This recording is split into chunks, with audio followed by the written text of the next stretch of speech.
Alright, hi everyone, welcome back to Midlifers. Today we're going to do a very simple episode. We're going to teach anyone who's interested to start film photography how to actually start it. So any film photography involves basically a camera. A camera comes in many forms. A camera can be something like this, can be something like this. But essentially a camera is just a body that's light tight with a film at the back and a lens at the front here. So many of these cameras, they're divided by the type of film that they actually use. For beginners, of course, we recommend 35mm, but I'm just going to quickly go through the different types of film that are available in the market. One type that is available is 110 film, such as this. The cameras that are using these kinds of film are a bit rare to find, but this is still available in the market.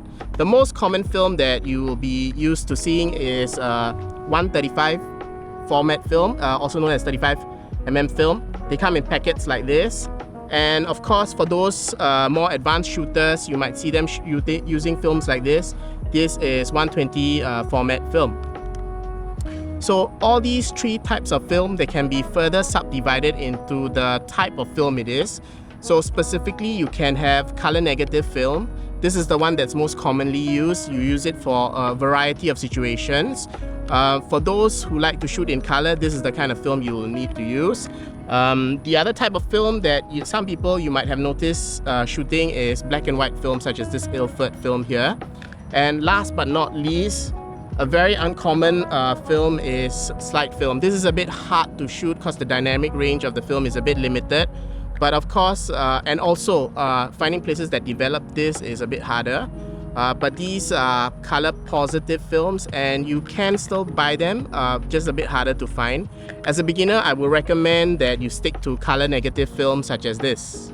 Color negative film can also be subdivided actually one more time into daylight balance films such as this one. Normally when you look at it, it has this brown base to it.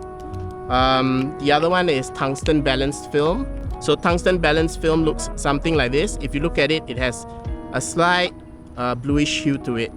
So normally for daylight balanced film, you will shoot it in environments such as this, when there's bright sunlight or it's a daytime scene. Tungsten balanced film like this one, you would probably shoot it at nighttime or indoor, where it can reproduce colors a little bit better than what daylight balanced film would do. So as a beginner, you will probably shoot 35mm film. That's the only one we recommend as a beginner. So it looks something like this. If you look at the back of the box, you'll notice that it will say 135 or it will say 35mm on the box itself. When you open the box, you'll get a canister. So I'm just going to open this box to show you. So once you open it, you'll get a canister such as this. And within it, you will actually have the roll of film. The roll of film itself is actually spooled within this cassette, and it protects it from the light all around us. When you load it into a camera, the camera will pull out this film and slowly expose it shot by shot. So when you buy film, you'll notice there are actually a few brands, a few common ones and a lot of uncommon ones. So the most common one, of course, I think most of us will be familiar with will be Kodak. So Kodak produces a lot of film. Another brand you can consider is actually Fujifilm, such as this one here. Fujifilm is a little bit harder to find, but it's still you can still search for it. Another common brand is Lomography. They make films in different formats as well. And last but not least, we have Ilford. Ilford makes a lot of black and white. So you'll notice that most of film that is manufactured will fall under these four major brands. Of course, you have other brands such as that companies that just re-spool the film, such as this one here. You have many variety of those, but I don't think you should worry about that. As a beginner, just stick to the four major brands and you should be quite safe. All films, they come with different film speeds.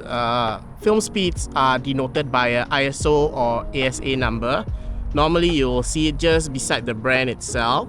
So they come in, can be 100, can be 50, 160, 400. You'll have some that have the 800 markings. So these numbers just denote the film speed. The bigger the number is, the darker the scenario you should use it in. So if it's a very dark environment, so you should use a higher film speed, such as 800. If you have mixed lighting or things are a bit cloudy, you may want to consider using something that's like 400 ISO.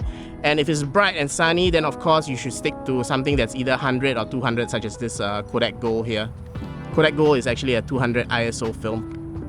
As a rule of thumb, if you're shooting in dark environments such as this here, you should use a high ISO speed film such as this one here. ISO 800 and above should be quite safe. So in cloudy days such as these, where the light isn't really bright but it's not too dark either, I would recommend using a medium speed film such as this. This is a 400 speed film, Portra 400. So these excel in moderately lit environments such as these. You can still use your full range of aperture and shutter speeds in such environments. Alright, so when it's so bright and sunny out here, it's great to use a slow speed film. So in such environments, I recommend anything with ISO 100 to 200. Here I have like Portra 160. These films, they excel in bright environments such as this to take excellent photos. Looking at film speeds, you might be wondering why should you even shoot the lower film speeds. The actual reason is very simple. Higher film speed film like this sometimes becomes unusable in very bright environments. It tends to overexpose, your images don't turn out right. Also, if let's say you're shooting in very bright environments, higher speed film usually has more grain to it. Sometimes you may want it, sometimes you may not want it. This is more of a creative endeavor, but usually in very bright environments, this film may tend to overexpose, or your camera might not be able to expose this at a fast enough speed to compensate for its fast speed. For this series, we're gonna just focus on 35mm film here. The rest of the series is going to be on cameras that shoot on this film as well. Of course, there are other films such as 4x5 and 8x10 film. Those are a bit harder to find. They're not the focus of this series, as this is tailored more to beginners. So if you do like this video, please like and subscribe down below. And if you have any comments, feel free to drop them down below as well.